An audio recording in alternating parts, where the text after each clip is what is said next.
రేయ్ త్వరగా రెడీ చేయరా, ఆకలిస్తుందిరా. ఆగేడు తినేదే ఓసి, అందులో అర్జెంటా? డ్యూటీకి వెళ్ళాలరా. విభూతి తీసుకోండి. ఏ గుడికి వెళ్ళొస్తున్నావు నాన్న? వినాయకుడి గుడికి. వినాయక వినాయక వినాయక. అవును, నువ్వెవరు నాయనా? నేను గుర్తులేనా? నేను మిమ్మల్ని కొట్టినోడు కదా. కొట్టావా? ఎప్పుడమ్మా? తలకాయకు పదును పెట్టి చూడండి, గుర్తుకొస్తదే.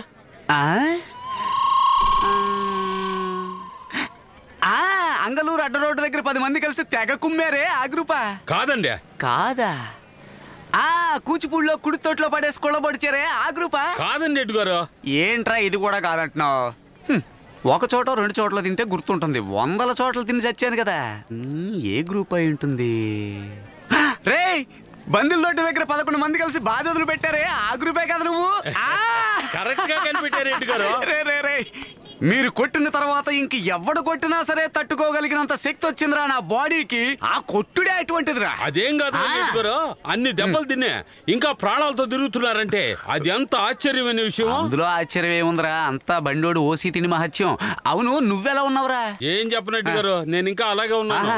కానీ నాతో కలిసి మిమ్మల్ని కొట్టారే ఆ కత్తులు రత్తయ్య, తమలపాకులు రవి, మీసాలు మెలేసి అంత పెద్ద రౌడీలు అయిపోయి ఊరినే గడగడలాడిస్తా ఉన్నారు. ఎప్పుడయ్యారా రౌడీలు? అసలు ఎప్పుడయ్యారు? అందరూ కలిసి నన్ను పట్టుకుని ఎరక్కొట్టిన తర్వాతే కదరా వాళ్ళు రౌడీలు అయ్యింది. పేరు, డబ్బు, డాబు అన్నీని. నువ్వు తమలపాకులు రవి అన్నావే, వాడి కథ చెప్తాను విను. వాడు రోజుకి 10 మోదలు తమలపాకులు నవ్వులుతాడు. అప్పటికి కూడా వాడు తమలపాకులు రవిగా ఫేమస్ అవ్వలేదురా. ఒక రోజు నేను డ్యూటీ మీద వెళ్తున్నాను, అప్పుడే వాడు నోట్లో తమలపాకులు వేసుకుని నవ్వులుతూ వస్తున్నాడు. రా రవి, ఎలా ఉన్నావని మాట కలిపి మామూలు అడిగాను. 5 రూపాయలేరా అడిగాను. వాడేం కోపంలో ఉన్నాడో తెలీదు, ఒక్కసారిగా కాండ్రించి నవ్వులిందంతా నా ముఖాన్ని చూశాడు. నేను అలాగే షాక్ అయ్యాను రా. ఆ రోజు నుంచే హెడ్ గారి ముఖం మీద నవ్వులే తమలపాకులు తుప్పుక్కుని ఉమ్మేడని తమలపాకులు రవి అని ఫేమస్ అయిపోయాడు. అదే ఆ కత్తులు రత్తయ్య. వీడెప్పుడు ఫేమస్ అయ్యాడు? వాళ్ళలాగే వీడిని కూడా ఓ రోజు మార్కెట్లో చూసి ఎలా ఉన్నావని మాట కలిపి వీడిని కూడా మామూలు అడిగాను. 2 రూపాయలేరా అడిగింది. వీడేం కోపంలో ఉన్నాడో తెలీదు, సర్రని ఇంత పొడుగు కత్తి పైకి తీసాడు రా. లంకించుకున్నాను చూడు ఒక పరుగు. మార్కెట్ అని కూడా నేను చూడలేదురా. అటువంటి పరుగు, ఆ పరుగు పోలీస్ ట్రైనింగ్ లో కూడా ఎవడ పరిగెత్తలేదు. అలా పరిగెత్తినా కూడా షార్ట్ రూట్ లో వచ్చి గుచ్చాడు చూడు కసెక్కన కత్తి. అది ఇటేపుకి వచ్చేసింది. తర్వాత ఏమైంది?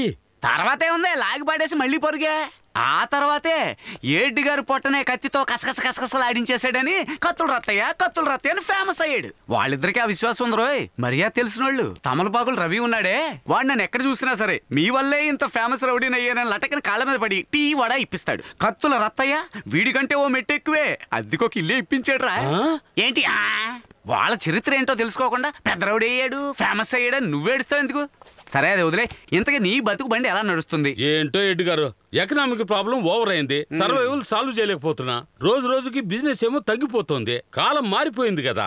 చదివినోళ్ళు కంప్యూటర్ తో దొంగిలిస్తున్నారు, నేను చదువుకోనోడ్నే బ్లేడ్ ను నమ్మి బిజినెస్ మొదలెట్టా. ఫీల్డ్ లో నిలబడలేకపోతున్నానే.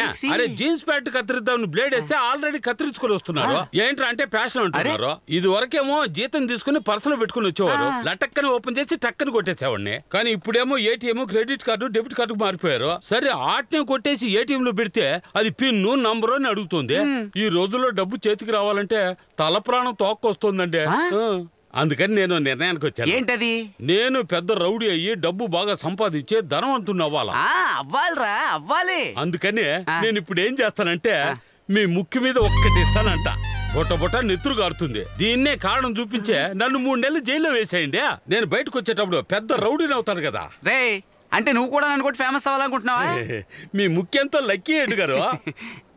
అయితే నిన్ను అడుగుతాను, నేను నీతో తన్నులు తింటే నువ్వు నా కోసం ఏం చేస్తావు? మీరు అద్దెకుంటున్న ఇంటిని సొంతం చేసేస్తాను. చాలా థ్యాంక్స్ రా. మరే నన్ను ఇక్కడ కొట్టకూడదురా, బాగా జనం ఉన్న చోటు చూసి నేనే చెప్తాను. అక్కడికి వచ్చి కుమ్ము అని కుమ్ముతే స్టార్ రౌడీ అవుతావు కదా. వద్దు, అక్కడికి వెళ్తే లేట్ అవుతుంది. ఇక్కడే కొడితే పోలీస్ స్టేషన్ లోనే ఎడ్డుగారిని కొట్టానని వరల్డ్ మొత్తం రీచ్ అవుతుంది కదా. ఒరే నాన్న, తన్నులు తినడం గురించి బాధ కాదురా. లేదు ఎడ్డు గారు, నేను మిమ్మల్ని కొట్టే తీరాలి. రే ఈ టెక్నిక్ మిగతా పోలీసులు తెలిసిపోతుంది. అయ్యో ఈడెంట్రీ అయ్యాడేంటి? ఎంత ధైర్యం నీకు? ఈయనేమైనా ఎంగిలి ఏరుకునే ఏకాంబరం అనుకున్నావా? ఎన్కౌంటర్ ఏకాంబరం. కాశ్మీర్ నుంచి కన్యాకుమారి వరకు అందరి రౌడీల్ని కాల్చి చంపి వేరే దారి లేక ఎవడు దొరక ఇక్కడికి వచ్చి సెటిల్ అయ్యారు. ఎంత ధైర్యం నీకు? ఏంటి అమ్మా అమ్మా తిరిగింది దిమ్మ. ఏయ్!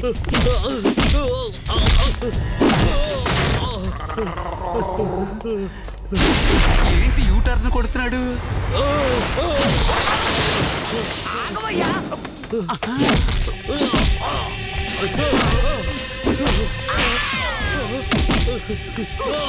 ఆగురే, రారా. ఏయ్, వాడిని లోపల పెట్టి లాక్ చేయవయ్యా.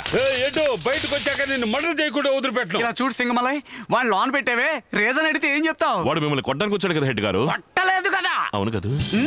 ఇందుకే ఏదైనా ఆలోచించి చెయ్యాలి, ఆఫీసర్ల మాట వినాలి, అర్థమైందా?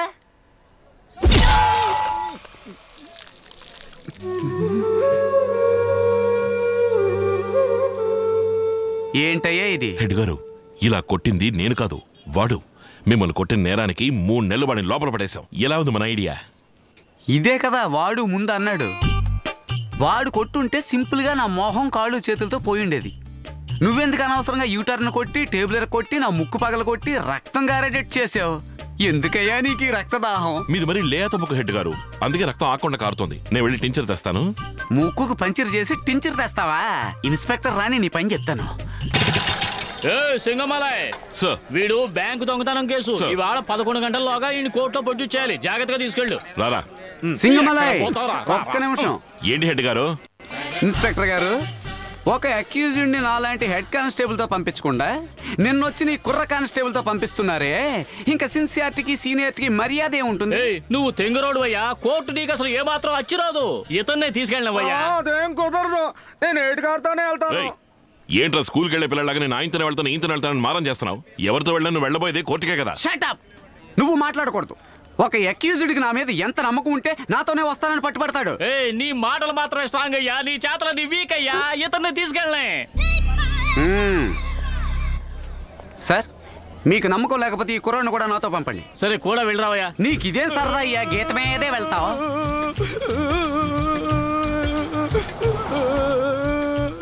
ఎందుకు హెడ్ గారు ఏడుస్తున్నారు? ఏడుస్తున్నానా?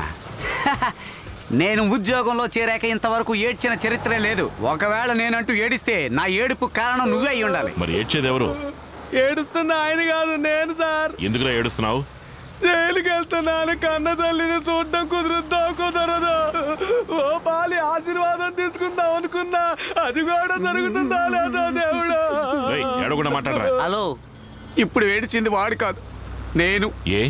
వాడి గోడు విన్నాక నేను తట్టుకోలేకపోయాను. ఊరికే లూజ్ లాగా మాట్లాడకండి హెడ్ గారు. అదంతా దొంగతనం చేయడానికి ముందు ఆలోచించుండాలి. ఏమయ్యా, కాకి షర్టు వేసుకోగానే కనికరాన్ని కప్పెట్టేసేవా? పోలీస్ అంటే రౌడీని చూడగానే రౌద్ర రసం ఉప్పొంగాలి, సెంటిమెంట్ ఎదురైతే కుండల కొద్ది కరుణ రసం కురవాలి. వీడి ఇంటికి తీసుకెళ్లి వాళ్ళ అమ్మను చూపించిన తర్వాతే కోర్టుకు తీసుకువెళ్తాం. హెడ్, ఇప్పటికే లేటు. 11 గంటల లోపల వీడిని కోర్టులో ప్రొడ్యూస్ చేయాలి. ఓ పై ఆఫీసర్ ని గౌరవించకుండా ఎదిరిస్తున్నావా నాయన? నేను అసలు ఏం చెప్తున్నానంటే, డూ వాట్ ఐ షే. ఏంట్రా? ఇదే ఇల్లు, బండి ఆపని చెప్పండి సార్. ఏయ్, చెప్తున్నాడు కదా, ఆపు. నేను ఎంత చెప్పినా మీరు వినడం లేదు. తర్వాత మీ ఇష్టం. సార్, ఈ సంఖ్యలు లోడదేంటి సార్? రై పో, అలాగే వెళ్ళరా, పో పో. కన్న తల్లిని చూడడానికి వెళుతున్నాడు. చూడగానే కౌగిలించుకుని ఏడవాల్సిన సీన్ ఉంది. వీడి కన్నీళ్లతో ఆవిడ కాళ్ళు కడగాల్సిన సీన్ ఉంది. ఇన్ని సీన్లుండగా చేతులకు సంఖ్యలుంటే పాపం వీడు ఏం చేయగలడు? ముందు సంఖ్యలోడిది. వద్దు హెడ్ గారు, ఓవర్గా రిస్క్ తీసుకుంటున్నారు. రిస్క్ తీసుకోవడం నాకు రస్క్ తిన్నంత మజాగా ఉంటుంది. హెడ్ గారు, నేను చెప్పేది. Shut up your bloody mouth and release him immediately.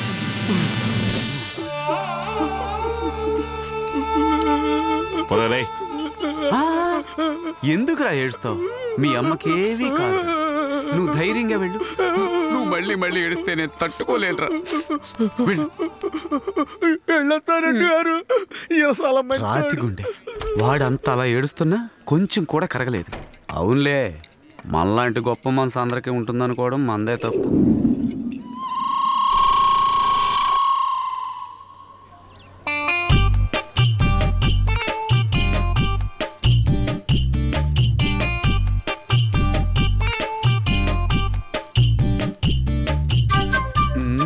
తల్లి ప్రేమలో వీడు మనల్ని కూడా మించిపోయాడే. హెడ్ గారు, కోర్టుకు లేట్ అవుతోంది, వెళ్ళి వాడిని తీసుకురండి. తల్లి బిడ్డల్ని వేరు చేయడం అంటే అంత సంతోషం.